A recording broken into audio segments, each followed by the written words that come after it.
تو روزہ ڈھال ہے اور جہنم سے آزادی کا ایک اہم ذریعہ ہے۔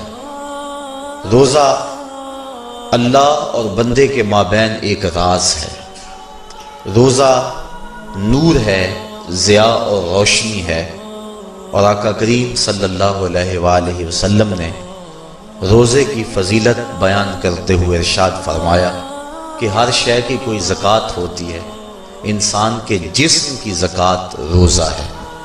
اگر روزہ رکھے گا تو جسم زکوٰۃ ادا کرے گا، جس طرح زکوٰۃ سے مال پاک ہوتا ہے، روزے سے جسم پاک ہو جاتا ہے۔ اور روزہ ویسے بھی انسان کے لیے شفا کا پیام ہے۔ فرمایا کہ سحری کھایا کرو، چونکہ سحری کے کھانے کے اندر بھی اللہ نے برکت رکھی ہے۔ تو یہ ماہ سیام اپنے دامن میں برکتیں لے کر، رحمتیں لے کر نازل ہوتا ہے۔ اس کا پہلا حصہ رحمت، درمیانی حصہ مغفرت، اور آخری حصہ جہنم سے آزادی کا مژدہ جاں فضا ہے۔ حدیث میں آتا ہے کہ اللہ نے میری امت کو رمضان المبارک کے روزے کے حوالے سے 5 چیزیں ایسی عطا کی ہیں جو اس سے قبل کسی امت کو نصیب نہیں ہوئی۔ ایک تو یہ کہ رمضان المبارک کے اندر روزہ رکھنے والے کے معدے سے جو بو نکلتی ہے، اللہ کو وہ مشک سے زیادہ محبوب ہے۔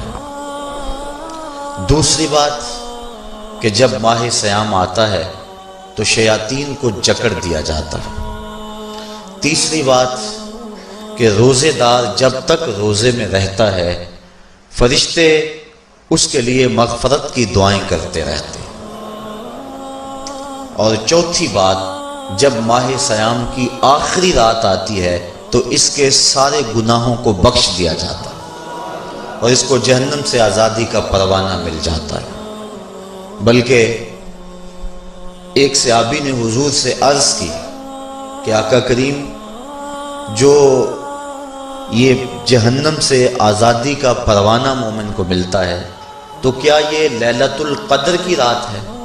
تو آقا کریم نے فرمایا نہیں، جب مزدور اپنی مزدوری مکمل کرتا ہے، جب اس کی دہاڑی پوری ہو جاتی ہے تو پھر اس کو اس کا مالک کچھ دیتا ہے، تو یہ جو اس کو بخشش اور مغفرت کا مژدہ جاں فضا دیا جاتا ہے، یہ اس کی مزدوری ہے۔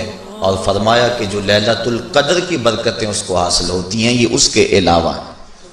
اور یہ اللہ تعالیٰ جل شانہ نے خاص کرم نوازی فرمائی بندہ مومن پر کہ اس کو یہ بابرکت رات عطا فرمائی۔ اور 5ویں فضیلت جو اس کو دی گئی، روزہ دار کو اور حضور سے قبل جو امتوں میں لوگ روزے رکھتے تھے، یہ فضیلتیں ان کو نہیں عطا کی گئی۔ جنت کو پورا ماہ مومن کے لیے آراستہ و پیراستہ کیا جاتا ہے۔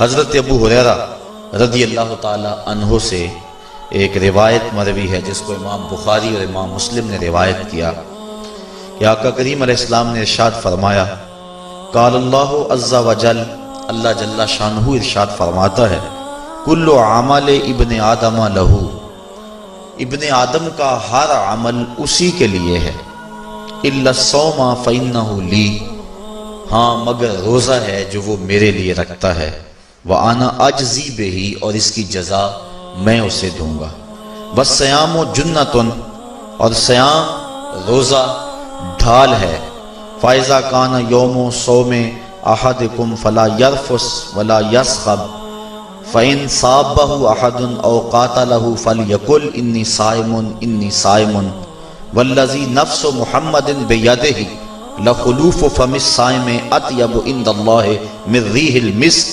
لِلصَّائِمِ فَرْحَتَانِ يَفْرَحُهُمَا إِذَا أَفْطَرَ فَرِحَ بِفِطْرِهِ وَإِذَا لَقِيَ رَبَّهُ فَرِحَ بِصَوْمِهِ۔ تو فرمایا کہ جب کوئی شخص روزہ رکھتا ہے تو اس کا یہ عمل اللہ کے لیے ہے اور اللہ تعالیٰ اس کی جزا دے گا۔